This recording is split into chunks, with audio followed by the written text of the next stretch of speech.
Bien, buenos días a todos. Vamos a iniciar con este evento de actualización fiscal. ¿Sí saben el menú con el que vamos a estar trabajando? ¿Sí? Bueno, el menú es, el día de hoy vamos a platicar de las UMAS, todo el efecto fiscal que tienen las UMAS, y la segunda parte del evento vamos a platicar de todos la actualización de los beneficios de la resolución miscelánea. Y el día de mañana vamos a iniciar con CFDI de nómina, nos vamos con CFDI de pagos y terminamos con planeación fiscal, ¿sí? Con todo lo que son algunas estrategias que, bueno, pues hemos encontrado por ahí en la ley para este 2017 y con eso vamos a cerrar el día de hoy. Hoy vamos alrededor de las 11, hacemos un pequeño corte porque sí saben que tienen un desayuno, ¿verdad? Se van a desayunar. Se conocen, platican, conviven y luego ya regresan para platicar de la miscelánea. Y los dos eventos están programados a los mismos horarios, 9 y 2 de la tarde. ¿Les parece bien? Bien. Vamos a iniciar porque hay gente que llegó aquí a las 7 de la mañana, entonces ya están desesperados. Vamos a iniciar con esto. Mi nombre es Miguel Alarcón y yo voy a estar con ustedes el día de hoy y el día de mañana. Yo vengo de Guadalajara, Jalisquillo nos dicen ustedes. Entonces, vamos aquí a estar trabajando con el tema de la UMA, ¿sí? Bien, la UMA, bueno, pues es el nuevo invento fiscal que tenemos para este 2017, entre otros tantos, y este efecto fiscal que traemos de la UMA, los que saben le dicen unidad de medida y actualización, ¿sí? Los que manejamos nómina, pues no es otra cosa más que un impuesto más. Nada más que si se maneja como UMA, pues yo creo que no hubiera sido autorizado esa unidad de medida. Se escucha más elegante unidad de medida de actualización que un impuesto nuevo, ¿no? Bueno, entonces, eso vamos a estar analizando el día de hoy. Como ustedes saben, esta UMA tiene aplicación a partir de febrero del 2017. La UMA maneja un calendario montado, es decir, la UMA que vamos a estar trabajando en este 2017 es desde febrero del 2017 hasta enero del 2018. Y los salarios mínimos, pues ya saben que es prácticamente por ejercicio completo. Ahora bien, la intención de la UMA es que la UMA está siendo actualizada por el INEGI, ¿sí? La UMA la actualiza el INEGI y el salario mínimo lo actualiza directamente a algo que se llama la Comisión Nacional de Salarios Mínimos. ¿Cuál es la intención de la UMA? Bueno, la intención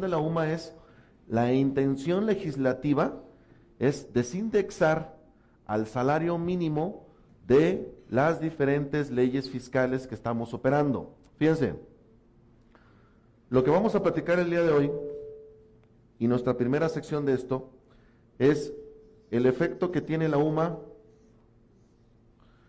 en 4 leyes diferentes.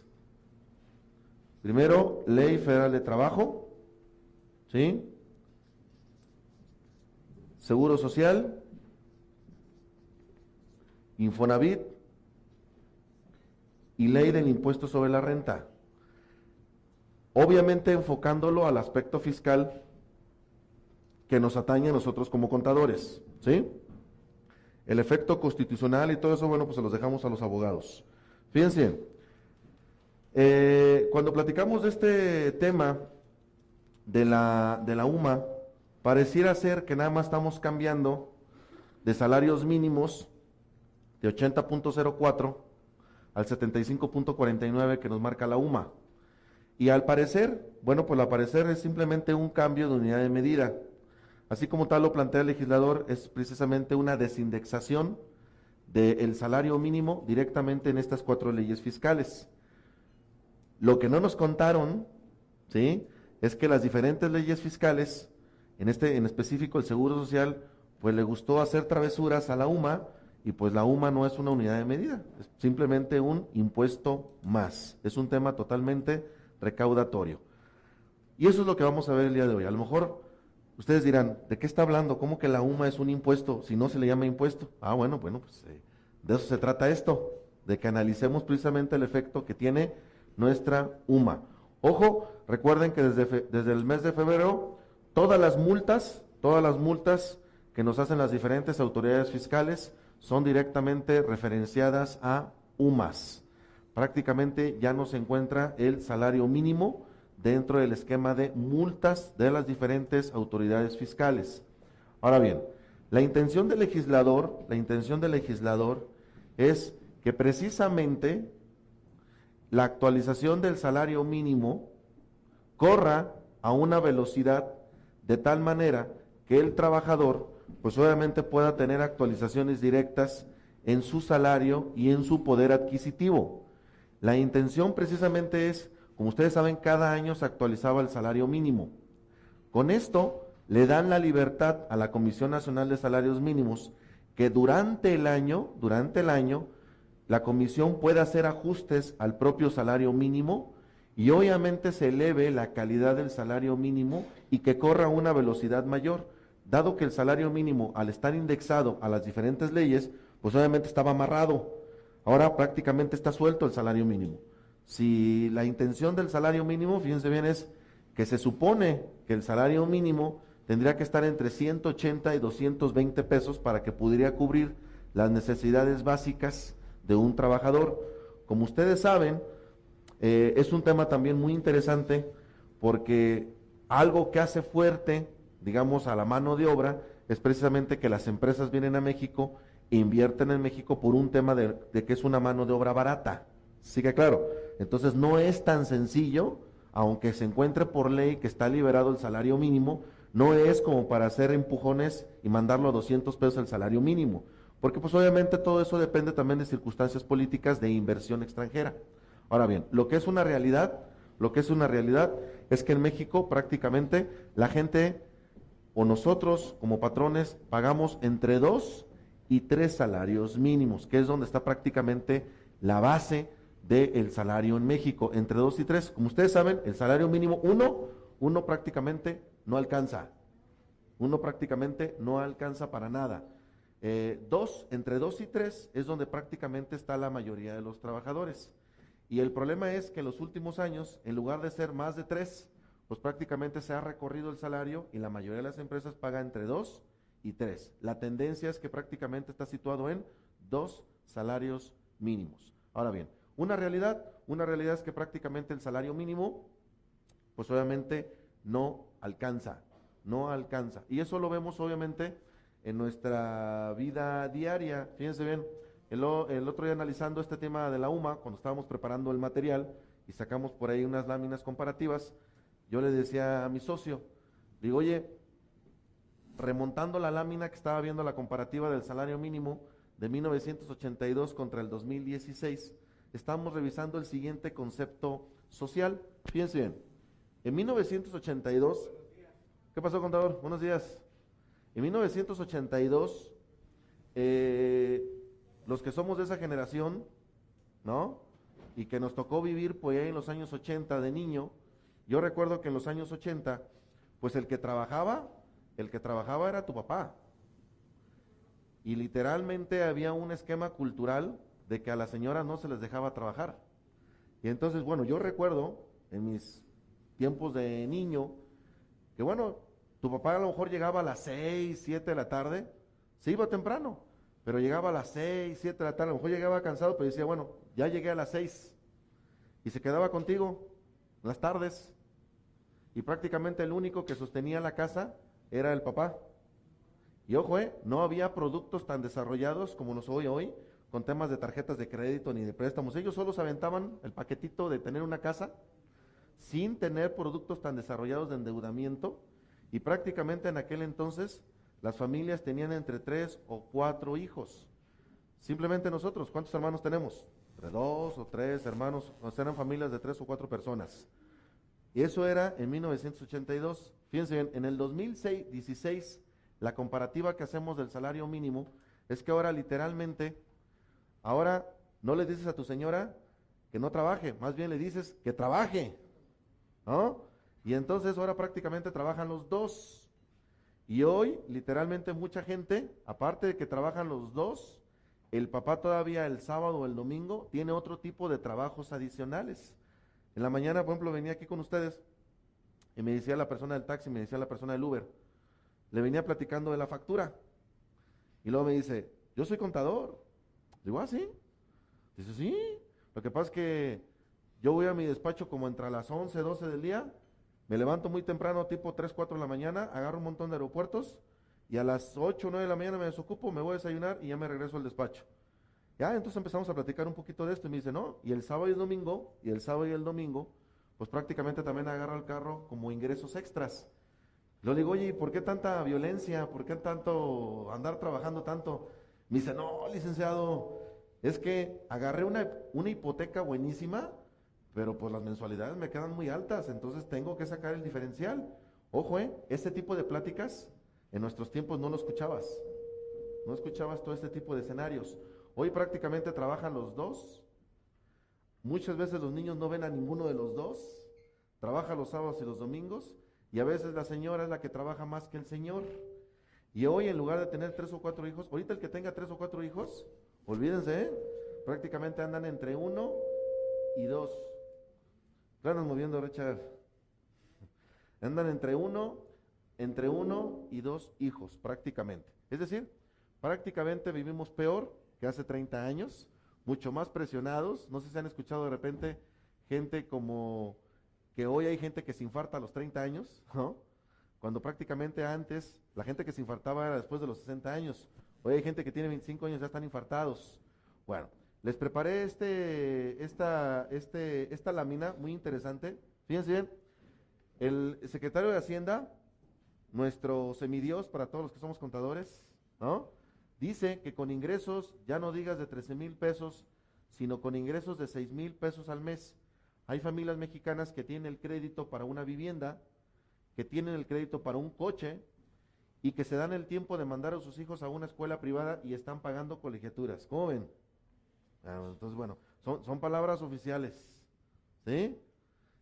Y miren que el que lo dice no es, lo dice el semidios de la parte de la Secretaría de Hacienda. ¿Sigue claro? Bueno, fíjense, esta lámina que me encontré aquí bastante seria, del periódico La Jornada, hace una comparativa del salario mínimo del 1982 contra el del 2016. Y como podemos observar, no solamente el salario mínimo es el que se cae, también la vida, pues obviamente, o la estructura social de las personas, como lo que estamos platicando hace un momento. Le digo, no es que no solamente se cae el salario mínimo, sino también el escenario social de las personas. Cada vez tenemos menos espacios o vida social, menos tiempo, vivimos más apretados y a veces tenemos hasta menos. De repente hasta nuestros papás dicen, oye, ¿y por qué andan tan apretados? Si yo crié 4, tu mamá no trabajaba, yo pagué la casa, yo llegaba a mi casa a comer y tú ni a comer llegas, no ves a los hijos, no tienes ni coche, ¿verdad? Entonces, como que hacen una comparativa y no, pues sí, efectivamente el salario mínimo, a lo mejor fíjense bien, muchos de nosotros no ganamos un salario mínimo, pero es el punto de referencia tanto fiscal y económico para el pago de los salarios. Al final de cuentas, se toma el salario mínimo mensual y sobre eso es la punta para poder hacer la variación de lo que una empresa le paga a los salarios profesionales de cualquiera de nosotros. Entonces, claro que el salario mínimo está caído. Fíjense, en el 82 se podían comprar 18 litros de leche, casi 19, con el salario mínimo. En el 2016, de 18 pasaron a 4. De tortillas de 51 kilos, ahora únicamente se compran 6. Todos los escenarios, y ojo, estamos hablando únicamente de canasta básica. Si nos metemos a otro tipo de escenarios, pues obviamente está peor todavía el salario mínimo. ¿no? Y ojo, y a pesar de que el salario mínimo está así como está, la gente se sigue yendo de vacaciones, la gente estrena sus coches, yo veo, te subes al metro, yo veo a todo el mundo con teléfonos y, en fin, con otro tipo de gastos ahí, y aún así, obviamente alcanza para medio sobrevivir. ¿Por qué? Porque obviamente la gente no solamente tiene un salario, sino que busca otro tipo de alternativas sociales, y obviamente no son solamente uno el que trabaja, ahora prácticamente trabajan dos. Y a lo mejor muchos de los que estamos aquí nos decía el papá, ya quiero que trabajes, y el dinero es para ti. No, ahora dicen, no, ahora quiero que trabajes, porque el dinero en la casa no alcanza. O sea, prácticamente es un tema de obligatoriedad social. Bueno, fíjense, en 25 años el poder adquisitivo del salario mínimo prácticamente cayó un 80%, ¿sí? Del 2010 al 2011, el porcentaje de quienes ganan hasta 3 salarios mínimos creció del 57% al 66%. Es decir, prácticamente ya es una referencia pagar entre 2 y 3 salarios mínimos. En 2010, el 49% de la población ocupada se encontraba en el rango de hasta 2 salarios mínimos. Fíjense bien, hasta 2, no más de 2. ¿Sí? De acuerdo al INEGI, para el 2011 había 13 millones de mexicanos que tenían que elaborar más de 48 horas a la semana para tener un nivel de ingresos que permitiera obtener un nivel suficiente para vivir. Les digo una cosa, yo conozco gente que trabaja hasta 60 horas a la semana y medio viven, ¿sí? Y medio les alcanza.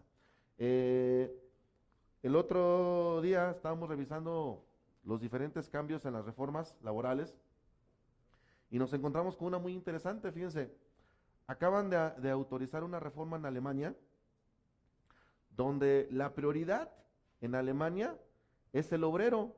Si ustedes un día tienen un rato de ocio y se ponen ahí a ver los sueldos, sucede que en Alemania, y yo no lo sabía hasta la semana pasada, en Alemania el obrero gana más que el administrativo, porque para las empresas alemanas el obrero es el que realmente construye la empresa y no un administrativo.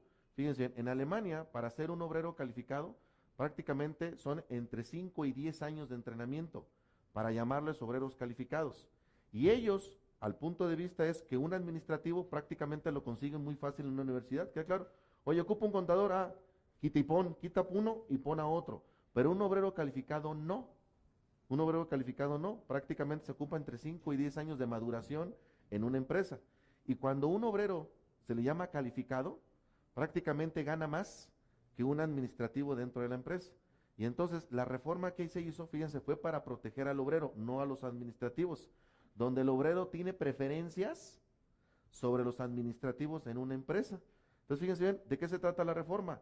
Que si el obrero, fíjense bien, el obrero le dice a la empresa, oye, a partir de septiembre voy a entrar a estudiar a una universidad o voy a entrar a un posgrado. Fíjense, la preferencia la tiene la universidad sobre la empresa y la empresa va a tener que adaptar los horarios laborales a los de la escuela y no la escuela a los horarios laborales. ¿Qué significa? Que si el obrero dice, oiga, yo entro a las 4 de la tarde a la universidad, entonces la empresa va a tener que recorrer los horarios con ese obrero para que el obrero tenga oportunidad de salir de la empresa y se vaya a estudiar. Y terminando los estudios, la empresa tiene la obligación de darle otro tipo de oportunidades y no dejarlo donde está manejando una máquina. Está interesante, ¿no? Y la otra, el obrero puede escoger, y lo más interesante, el obrero puede escoger en su semana laboral, puede trabajar 4 días y descansar 3. ¿Se fijan? ¿Y aquí qué pasa? ¿Qué le decimos de repente a la gente? O trabajas o estudias. O trabajas o estudias. Oiga, pero es que estoy estudiando para contador. Tú tienes que decidir. Y entonces de repente vemos, muchos de nosotros andamos en la calle y ves a las 11, 12 de la noche muchachitos con su mochila, porque agarran horarios de 7, 8 hasta las 11 de la mañana, y al siguiente día tienen que levantarse a las 5 de la mañana para entrar a una empresa a las 8. Pregunta, ¿qué persona laboralmente se va a desarrollar y profesionalmente con ese tipo de horarios y con ese tipo de estructuras? Mientras que un obrero en Alemania a las 8, 7, 8 de la noche, prácticamente él ya está descansando y está en su casa viendo la televisión, prácticamente uno de nosotros anda todavía a las 11, 12 de la noche, trabajando todavía y estudiando al mismo tiempo. Y ojo, la empresa no da ningún tipo de facilidad. En México las empresas no dan absolutamente ningún tipo de facilidad, ni económica, ni social, ni de horario. Y entonces de repente nos preguntamos, oye, ¿cómo crecen las empresas alemanas, verdad? ¿Sí? Y de repente pensamos que a base de billetazos. No, no es a base de billetazos. Y lo interesante es que ellos no hablan de ningún incremento de salarios mínimos. Hablan de retribuciones y de aspectos de darle más a los obreros. Cuando aquí de repente hablamos más de retribuciones al personal administrativo. ¿Sí? Va. Esa es una secuencia cultural que nos llama la atención de cómo de repente en los datos del propio INEGI nos habla de que hay gente que trabaja más de 48 horas en México. Mientras que en otro lado del mundo, en lugar de trabajar más, descansan más. ¿No? Bueno, está bien. Moraleja, hay que irnos a trabajar de obreros a Alemania. ¿No? ¿No? ¿No? Bueno, fíjense. Como les comentaba, el INEGI es el encargado de realizar la actualización de las UMAS. En este caso, este INEGI en el mes de febrero nos va a dar precisamente esa actualización de la UMA. Ojo, la UMA viaja directamente a niveles de temas inflacionarios, mientras que el salario mínimo viaja a niveles de la inflación más puntos porcentuales que asigna la Comisión de Salarios Mínimos, porque si asignaran el salario mínimo a valores de inflación, pues prácticamente el trabajador estaría todavía peor de lo que estamos, porque prácticamente no avanzaría en su salario. Fíjense, vamos a hacer un pequeño ejercicio de comparación. En el 2016,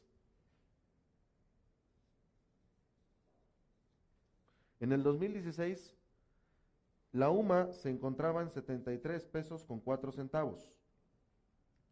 En el 2017, la UMA se encuentra posicionada en 75 pesos con 49 centavos. En el 2016, el salario mínimo se encontraba en 73 pesos con 4 centavos. Y en el 2017 se posiciona en 80 pesos con 4 centavos. ¿Sí? Así, rápidamente, díganme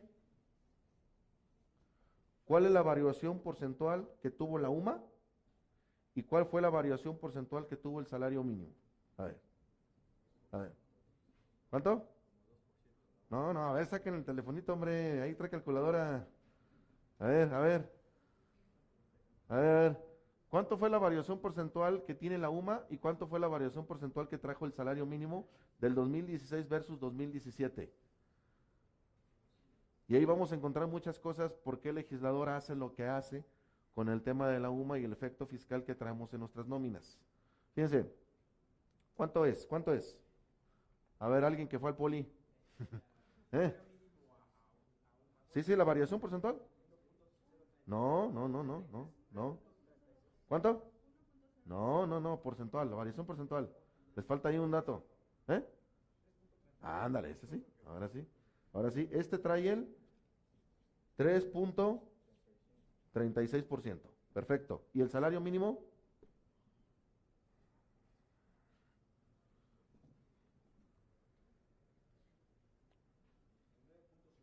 Así es, el 9.58. Es decir, el salario mínimo del ejercicio 2016 contra el 2017 creció un 9.58%.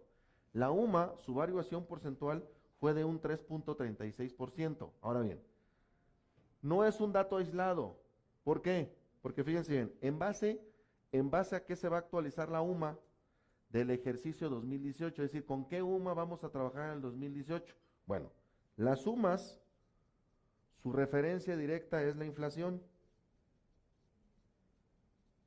Por lo tanto, fíjense bien, la inflación acumulada del ejercicio 2016 fue de un 3.36%, es un dato oficial. ¿Sí? Claro, la inflación acumulada del ejercicio 2016 fue de un 3.36%. Por lo tanto, ¿qué es lo que hace el INEGI? Se espera a que den los datos reales de la inflación del 2016, porque a lo mejor no lo hicieron, pero contesto a la pregunta ficticia. Oye, ¿por qué en febrero actualizan la UMA? Bueno, porque en enero se hace el vaciado de la inflación acumulada con datos reales del ejercicio anterior, y en base a ese dato de la inflación es como el INEGI nos va a mostrar la UMA para a partir del 1 de febrero ya tenemos UMA nueva. Entonces, cuál va a ser el dato de la UMA para el ejercicio 2018? Pues la inflación acumulada del ejercicio 2017, que ahorita obviamente andamos arriba del 4%. Sí que claro, la UMA se maneja por datos directos de la INEGI en base a la inflación acumulada del ejercicio anterior. Ahora bien, la Comisión de Salarios Mínimos, ¿en base a qué actualiza el salario? En base a la inflación acumulada más puntos discrecionales que ellos determinen para el incremento del salario mínimo, que en este caso, como ustedes lo vieron, pues prácticamente se fue al 9.58%. ¿Qué significa? Que por ahí del mes de noviembre o diciembre podemos ver la inflación acumulada del ejercicio 2017 y ya nos podemos dar una idea del crecimiento que va a tener la UMA para el ejercicio 2018. ¿Sigue claro? ¿Sí? Por eso obviamente se da una en febrero y la otra se da prácticamente en el mes de enero. Entonces, si algunos nos dicen, oye, ¿y de dónde diablos sacan la UMA? Bueno, la UMA se saca precisamente por el efecto de la inflación acumulada del ejercicio anterior. Recuerden que esto trabaja con inflación acumulada del año anterior, es por año. Ahora, ojo, recuerden que con todo el 2017, vamos a trabajar con 75 pesos con 49 centavos, valor de la UMA. Ahora bien, valor del salario mínimo, recuerden que el legislador tiene toda la libertad de que, por eso hablamos de la desindexación, tiene toda la libertad de hacer los incrementos que ellos consideren para hacer la actualización de los salarios mínimos. Y no obedece precisamente a que se tenga que hacer por año. Ahora, aquí el tema es, se supone que el año pasado el legislador necesitaba este decreto para poder liberar el salario mínimo de las diferentes leyes fiscales y poder hacer actualizaciones directas al salario mínimo. Aquí nada más que nos queda una pequeña duda. Ya estamos prácticamente a agosto y al salario mínimo no lo han tocado absolutamente nada. ¿Sí? Moraleja, no hay que creer a los políticos, ¿sí? Claro. ¿Sí? Porque el político dice, necesito un decreto para poder liberar al salario mínimo de las diferentes leyes fiscales y poderle dar al trabajador esa actualización que él requiere. Y entonces ellos hablaban el año pasado, porque la UMA nació desde enero del año pasado, ellos hablaban de que necesitaban esa desindexación para poder liberar el salario mínimo, y ellos cuando consideraran necesario, pues obviamente actualizar el salario mínimo para que el trabajador, pues obviamente pudiera tener una capacidad adquisitiva. Pregunta, desde enero, ¿cuántas veces le han actualizado el salario? Ni una. Trabajamos prácticamente con el mismo valor de 80 pesos con 4 centavos. Y ya vamos para el mes de agosto. Y no veo ahí mucha actividad legislativa como para hacer una actualización del salario mínimo. Bien. ¿Dudas hasta el momento? ¿Vamos bien? ¿Vamos bien? Ok. Fíjense bien, ¿cómo andarían los legisladores? El decreto de la UMA,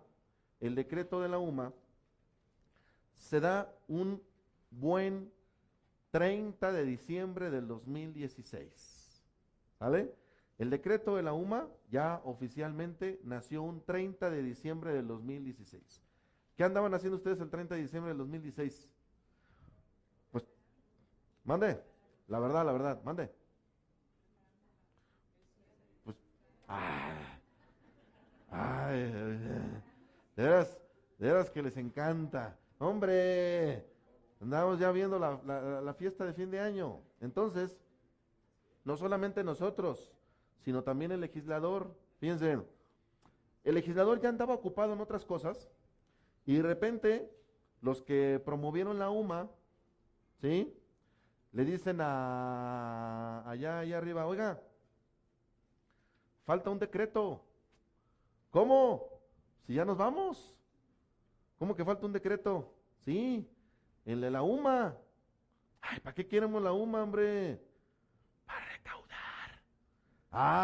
Entonces, fíjense, se les había olvidado. Se les olvidó. Fíjense, nada más cómo andaban ustedes que son aquí locales. ¿Cómo andarían que el decreto salió, que aquí le llaman Distrito Federal todavía? Así lo sacaron, ¿eh? Y para prueba, ustedes se pueden meter al decreto original del 30 de diciembre del 2016 y van a encontrar que a la Ciudad de México le llaman Distrito Federal. ¿Qué dijeron? El chiste es que salga el decreto como salga. como salga. Y ya en enero le ponemos transitorios, ¿va? Y modificamos errores. El chiste es que la UMA, al finalizar el 2016 e iniciar el 2017, o sea, pasado mañana, tenga una creación constitucional. Le modificamos al artículo 26 constitucional y prácticamente sacamos la UMA para el 2017. Oye, que el decreto está hecho con las no importa. El chiste es que salga, queda claro. Ya no les daba tiempo porque les faltaba un día y cachito. Entonces la intención es que lo sacaron y le pusieron ahí, fíjense, Distrito Federal, ya en los transitorios, ya te hace una referencia de que el legislador no quiso decir Distrito Federal, se llama Ciudad de México. Fíjense, si viven aquí, ¿queda claro? Como que mínimo le hubieran como que medio quitado ese tipo de errores. Pero bueno,